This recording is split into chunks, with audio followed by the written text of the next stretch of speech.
అచ్చ తెలుగు విద్యార్థితో తెలుగు రాష్ట్రాల first rank నారాయణదే.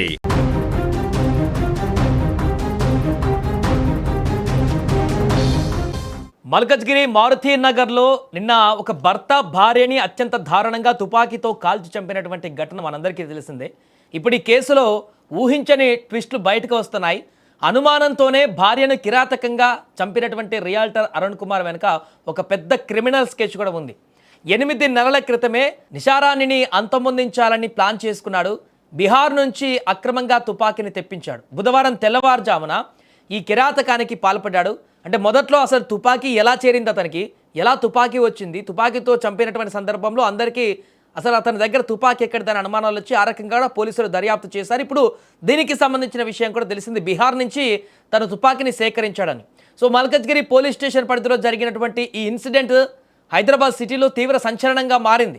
ఈ కేసులో ఒక్కొక్కటిగా బయటకు వస్తున్నటువంటి నిజాలు ఇప్పుడు షాక్కి గురి చేస్తున్నాయి. పోలీసులు కూడా విస్మయానికి గురవుతున్నారు. దారుణానికి పాల్పడినటువంటి నిందితుడి పేరు దామోదర్ అరుణ్ కుమార్. ఇతగాడు రియల్ ఎస్టేట్ వ్యాపారం చేస్తాడు. బొల్లారం ప్రాంతానికి చెందిన స్వర్ణలతతో 2002లో అరుణ్కు పెళ్ళయింది.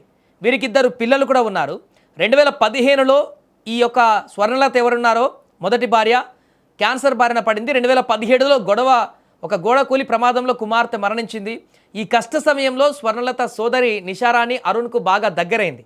ఆమెను అరుణ్ ఒక హోటల్లో ఉంచడంతో విషయం తెలిసి మొదటి భార్య స్వర్ణలత ఇల్లు వదిలి వెళ్ళిపోయింది. అంటే మొదటి భార్య ఉండగానే ఆ మొదటి భార్య సొంత చెల్లైనటువంటి నిషారాణితో అతను అక్రమ సంబంధాన్ని నెరపడం మొదలుపెట్టాడు 2017 తర్వాత నుంచి.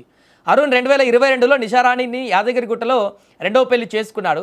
కొన్నాళ్ళ తర్వాత ఈ యొక్క నిషారాణి పైన అరుణ్కు అనుమానం మొదలైంది. ఆమె తన బంధువుతో తరచూ ఫోన్లో మాట్లాడుతుందని కక్ష పెంచుకున్నాడు అరుణ్. నిషారాణిని ప్రతిరోజు వేధిస్తూ కొట్టేవాడంట. వేధింపులు తట్టుకోలేక ఆమె పుట్టింటికి కూడా వెళ్ళిపోయింది.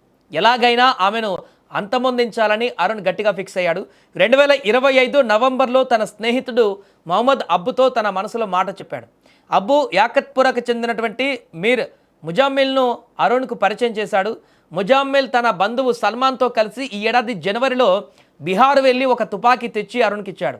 అరుణ్ ఆ తుపాకీతో సిటీ శివార్లో కాల్పులు జరపడం ప్రాక్టీస్ చేశాడు. మార్చి 2వ వారంలో అంబర్పేట ఏరియాలో వెహికల్ తనిఖీలు చేస్తుండగా అరుణ్ తుపాకీతో దొరికిపోయాడు. పోలీసులు కేసు నమోదు చేసి జైలుకు పంపారు. భర్త దగ్గర తుపాకీ దొరికినటువంటి విషయం తెలిసి భయంతో నిషారాణి తన పుట్టింటికి వెళ్ళిపోయింది. జైలుకు వెళ్ళిన అరుణ్ కుమార్ 1 నెల తర్వాత బెయిల్పై బయటకు వచ్చాడు. సో ఇప్పుడు నిషారాణిని చంపాలనేటువంటి కసి అరుణ్లో అసలు తగ్గలేదు. బెయిల్పై బయటకు వచ్చిన తర్వాత కూడా బీహార్ నుంచి మళ్ళీ ఇంకొక తుపాకీని తెప్పించాడు. ఎందుకంటే తనిఖీలలో ఆల్రెడీ అంతకు ముందు ఉన్నటువంటి తుపాకీని పోలీసులు స్వాధీనం చేసుకున్నారు కాబట్టి మరొక తుపాకీ తీసుకువచ్చారు. బంధువులను ఒప్పించి నిషారాణిని నమ్మించి ఇంటికి తీసుకువచ్చాడు బెయిల్పైన వచ్చిన తర్వాత. బుధవారం తెల్లవారుజామున 4:30 గంటల సమయంలో భార్యాభర్తల మధ్య మరొకసారి పెద్ద గొడవ జరిగింది. తీవ్ర ఆగ్రహంతో ఊగిపోయినటువంటి అరుణ్ ఆ తుపాకీ తీశాడు. నిషారాణి తలపైన 3 రౌండ్లు కాల్పులు జరిపాడు. బుల్లెట్లు తలలోకి దూసుకుపోవడంతో ఆమె అక్కడికక్కడే ప్రాణాలు కోల్పోయింది. పక్క పోర్షన్లో ఉన్నటువంటి అరుణ్ కుమార్ తల్లి కాల్పుల శబ్దం విన్నారు. వెంటనే గది బయటకు వచ్చి చూశారు. రక్తపు మడుగులో ఉన్న నిషారాణిని చూసి షాక్ తిన్నారు.